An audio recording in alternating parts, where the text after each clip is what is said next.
Hey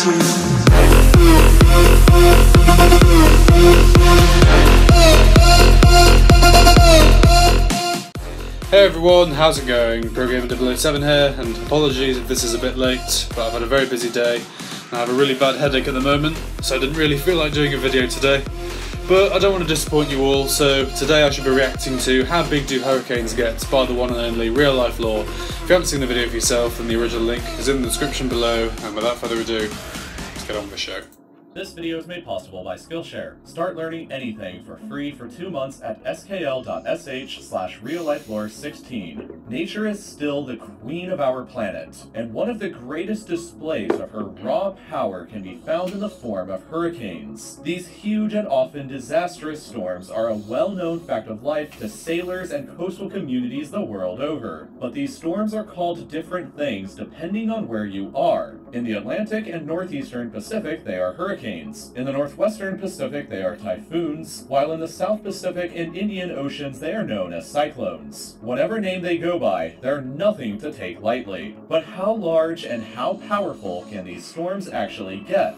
Let's start by explaining the Saffir-Simpson scale, which you've probably already seen used. It measures hurricanes on a scale between Category 1 on the low end and Category 5 on the high end. To help you visualize what each level of the scale means, let's begin with the smallest known cyclone ever on record, Tropical Storm Marco. To be classified as a Category 1 hurricane, a storm needs to have wind speeds of at least 74 miles per hour. And so since Marco only had a maximum speed of 65 miles per hour, it wouldn't even register on the scale. The storm was about the same size as Rhode Island, and the damage it caused when it impacted Mexico was minimal. But obviously, actual hurricanes can get much nastier than this. Even on the low end at a Category 1 storm, Hurricane Nate in 2017 became the costliest natural disaster in the history of Costa Rica, causing $787 million in damage and claiming the lives of 48 people. A Category 1 storm has wind speeds ranging between 74 and 95 miles per hour, and Nate's max speed at 90 miles per hour easily made it make the mark. But the further up the scale we go, the more ferocious the wind speeds become. At Category 2, a hurricane must have wind speeds between 96 and 110 Hurricane Katrina miles must be on per here hour. somewhere. This is fast enough to damage roofs and windows of homes, uproot some trees, and destroy mobile homes. Hurricane Arthur is a recent example of this type, which grew to about the size of Montenegro. Once we reach Category 3, these and all further storms are considered to be major hurricanes. To be considered a Category 3, a storm needs to have wind speeds between 111 and 129 miles per hour.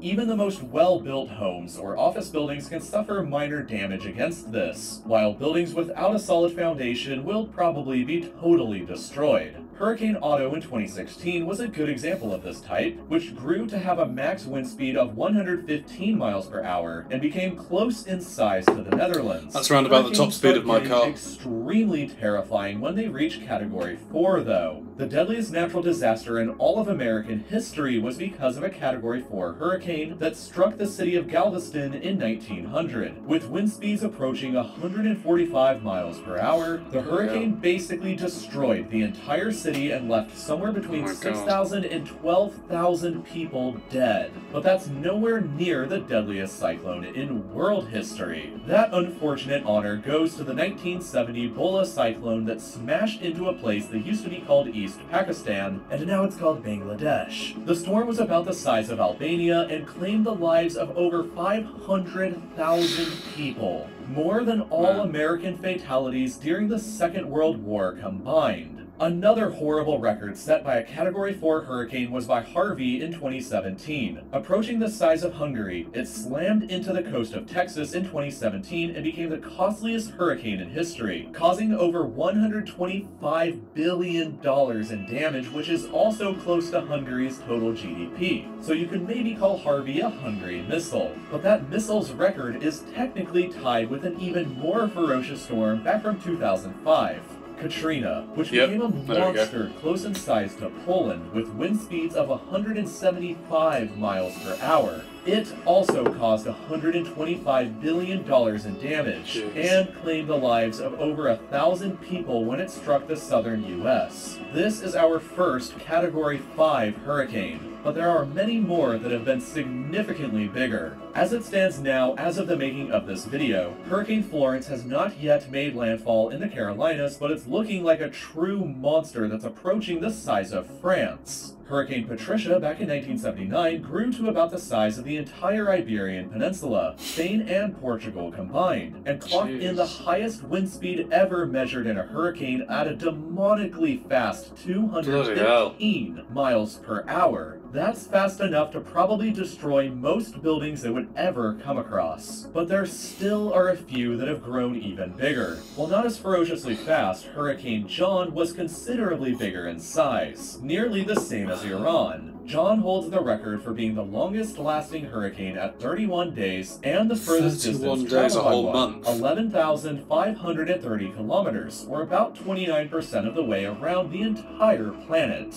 Only a tiny handful of hurricanes have ever been bigger than this, but one of them was Sandy, which became the biggest hurricane to ever strike the US. It was about half the size of Australia, which looks horrific on a map by the East Coast, but with a wind speed of only 115 miles per hour, it was actually classified as just a Category 3 storm, so the damage it caused wasn't as bad as it could have been if it had been upgraded. But by far the biggest and most terrifying storm our planet is known to have ever experienced was Typhoon Tip back in 1979. Growing in the northwestern Pacific, Tip reached a size comparable to the entire country of India and maintained wind speeds of 190 miles per hour.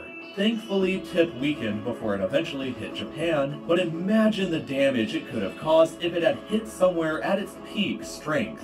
If the Hungary missile caused $125 billion of damage in Texas, imagine what an India missile could have done to Japan. But worst of all, hurricanes are probably going to get bigger later during the century because of global warming. The warmer that ocean water gets, the stronger that a hurricane's winds can become. NOAA estimates that because of climate change, hurricane intensity will increase 2 to 11% by 2100, which doesn't sound like a lot until you remember that 2 to 11% of wind speeds close to 200 miles per hour is close to 4 to 22 additional miles per hour, which is fast enough over a speed limit to get you a ticket pretty much anywhere. Speed is important, or at least the illusion of it is. Before I started this YouTube channel, I created a feature-length movie over a summer, but I really had no idea what I was doing. If you're trying to do something similar right now, like filming your own movie, videos for YouTube, or any other cinematic project, then there's no better place to learn what you're doing than blah blah blah product placement.